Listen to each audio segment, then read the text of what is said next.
Assalamu alaikum. Welcome to another edition of Uncaged with me, Azad Ali. And Mozambique. Right, so Muazzam, big story of the week has been the assassination or killing of Abu Bakr al-Baghdadi. Yes. Bismillah ar-Rahman ar-Rahim. This has been Abu Bakr al-Baghdadi is and was rather the head of the so-called caliphate declared by his organization, Islamic State of Iraq and Sham, and then Islamic State.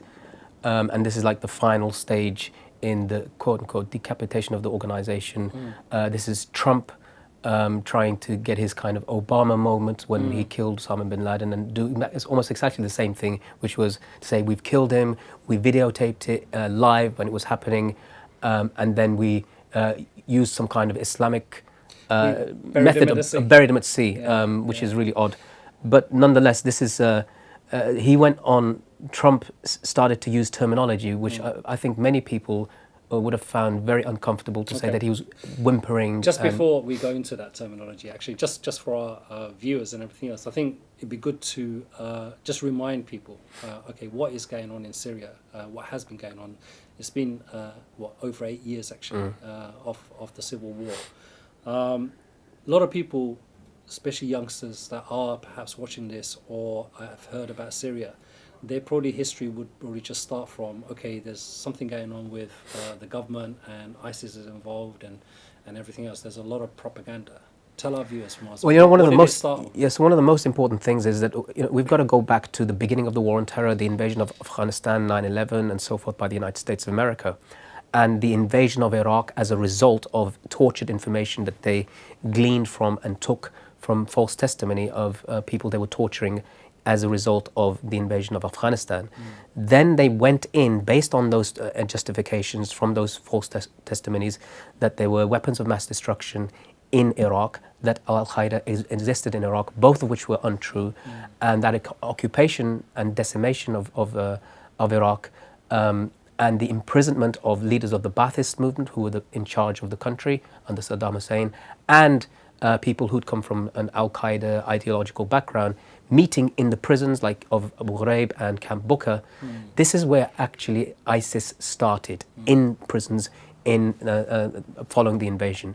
There was actually something called Camp Khilafah or Camp Caliphate in Camp Booker, where the ideology of some of these people was already being nurtured. And when they were released, they started as a response to the Shiite organizations that were supported by Iran to protect the Sunni areas. And of course, the United States at that time was exacerbating what they'd already created, and that was the dismemberment of Iraq. Right. And what happened after the Arab Spring, where people literally rose on the streets against the leaders in Tunisia, Egypt, in Libya and Syria, ISIS then formulated itself and moved into the Syrian region and started calling itself Islamic State in Iraq and Sham. I mean, before it went into actually Syria, if we go back to 2011 perhaps, and some early parts of later parts of 2010, when you had the Egyptian uprising, and you had it in Tunisia and other places, a lot of people were just demonstrating, asking for their freedoms, asking for their rights, from a president who has a history from his father of actually shutting down any form of dissent or anything else. I mean, we know about the massacre that took place in Homs. In Hama. Hama, but by his father. Around 40,000 people were killed then. And that's just the government killing its own citizens, as it were. So it's coming from this brutal history. And people were just looking at the freedoms that other places are getting and asking for it. But it was brought down violently. It was quashed violently, and that's what the resistance. Yeah. So in 1982, there was the infamous Hama uprising. Mostly members of the Muslim Brotherhood who were imprisoned and tortured and then killed en masse by the father of Bashar al-Assad, Hafez al-Assad. When I was in Syria in 2012-13, I met an individual called Abu Ahmed, who was in prison at that time under Hafez al-Assad. And he was in the Tadmor prison, which Amnesty International describes as the worst prison in the world. Even now, or especially now, they say that more than 11,000 people have been executed there. Abu Ahmed told me at his time that there were 50 people being executed on a daily basis, and that there were so many prisons they didn't know what his prisoner number was. When his number was called, because his Students loved him so much, he was a Quran teacher. One of them went in his place and was executed in his place. Abu Ahmed then told me that eventually when he was released and the Arab Spring began, he saw this as an opportunity to remove the yoke of tyranny from their heads for so many years. And I mean, you had the Free Syrian Army that started and everything else. Now, whenever there is a protest, especially in the Middle East, is always met with a violent kind of crackdown and shutdown. I think Tunisia is probably the only one that survived to a certain extent of where it didn't get violent reprisals. So, you know, the Free Syrian Army, some of the army, they kind of left Bashar al-Assad's army, formed a resistance, protected the Sunni areas where they were being attacked. But one question a lot of people have is, did they do this all by themselves, or did they actually get, foreign assistance from like America and other places?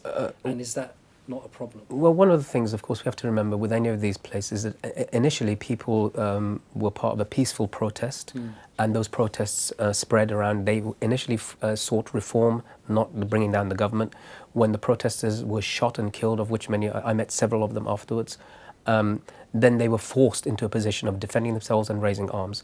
The members of the Free Syrian Army, people like Colonel Riyad al-Assad, who's the founder and the head of the Free Syrian Army, said precisely that we wanted to bring freedom to our people from years of this yoke of tyranny. And being members of the army who had access to military hardware, to weapons and so forth, they are the ones that started that. So they were fighting, they were doing the fighting, they were taking the casualties, as it were. Support then started to come in from various parts of neighboring countries and others far away. Turkey, Qatar, Saudi Arabia, United Arab Emirates, America, Britain, all of them in one way or the other were supporting various aspects of the Free Syrian Army. And things, of course, changed in around 2013-14 when ISIS came about, and the focus changed from the regime of Bashar al-Assad that was using chemical weapons, starvation, barrel bombs to kill innocent civilians, to ISIS, which, as bad as it may have been, was not committing anywhere near the number of atrocities that the regime was. One of the things, I mean, I've seen some statistics. I mean, if you look at the civilian deaths caused by the various factions, if you like, the current Syrian regime, or if you like, the Free Syrian Army, or the rebel side of it, or ISIS and others, the vast majority, the overwhelming majority, was caused by the regime itself. And it seems like 2014-15 onwards, the focus on the regime's atrocities was underplayed, not understood, and was completely overtaken by ISIS, which begs the question. I mean, to me, ISIS were nothing but helpers of the Assad regime, because all they did is help him continue what he did and legitimize his attacks on the civilians, and took the focus away on his own atrocities. So for me, that they were just in partnership with them. But why is it that most of the populations across the world, Western populations in particular, started to ignore what Bashar al-Assad is doing, and just focus on ISIS? What do you think is their motivation? The major problem here that I saw was clearly, for me, from my own experience, is that the left, as it were, the traditional left, which was supporting Muslims, at least in the West, either at best were silent, or at worst were complicit in hiding Bashar al-Assad's crimes and refusing to either talk about them or actually pointing them out. And then there was not sort of conspiracy theories about this all being backed by the United States of America, which completely attempted to delegitimize the decades of torture and abuse that took place there. One of the things I often tell people who have that kind of view is that when I was held by the Americans in Bagram detention facility, they threatened me if I don't cooperate that they're going to send me either to Egypt or to Syria. I learned after my release that they did send at least 5 people or 6 people to Syria. That's the Americans with British complicity. I mean, that means they were working in cahoots with the Assad regime. And if that is the case, if this is great anti-imperialist that you're talking about, how is he working alongside the United States of America? And the truth is, when it came to Muslim resistance organizations and individuals, they worked together. The language of the war on terrorism was synonymous. Bashar al-Assad would call all of the Free Syrian Army people terrorists. the West would call anybody who defends themselves in occupied territory terrorists. So it was the manipulation of language. And then after literally the rebels were at the doors, the gates of Damascus, things changed. As you said, ISIS came along, the focus changed from ISIS, and then the Russians entered the fray on the side of the regime. And you said this, the numbers of deaths are far higher at the hands of the regime. Well, that's obvious because they've got all the airplanes. And the airplanes drop far more ordnance and bombs and it's their ability to kill. Hospitals and everything else. I mean, there was a hospitals, documentary. Schools, indeed. Yeah, absolutely. Yes. It's just unspeakable. Okay, fine. This is where it got to. Now, where are we now? With Baghdadi being killed, is it significant? Does it matter? With Turkey creating a safe corridor, you've got a Kurdish kind of segment of the country that's controlled by the Kurdish kind of army, YPG. You've got some areas that are Free Syrian Army, Turkey, and most of the country is under regime control. Well, one of the things after the Turks left the region that's controlled by the SDF and the YPG, which is, it's interesting that the SDF, the Syrian Democratic Forces, only came about because they put the word democratic in it and it sounded good to the Americans. What they really are is the YPG, which is the Kurdish protection units that exist within Syria, who are an ally and a wing of the PKK, the Kurdish Workers' Party, which in Turkey and in America and the EU are a banned terrorist organization. So it seemed odd that these left-wing Marxist guerrillas are being supported by capitalist America under Donald Trump of all people. Really bizarre. And so Turkey enters the fray and says it wants to set up this buffer zone to stop them from incursions into Turkey.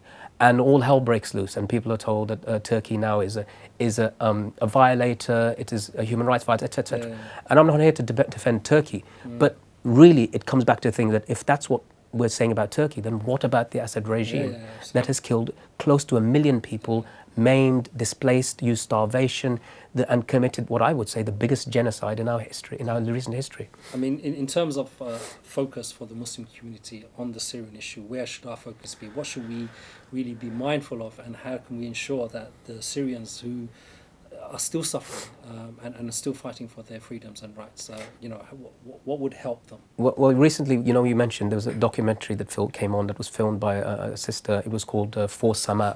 So if you get a chance, do watch it. It details, documents through video evidence of this journey of this particular family of a journalist and a husband who's a doctor, who are showing how the Russians and the Syrian regime are targeting hospitals one by one. I speak to brothers regularly in Idlib, which is the last region that's controlled and by the opposition to the regime, and that is the last place because this documentary talks about Aleppo and how that fell through starvation and mass bombardment.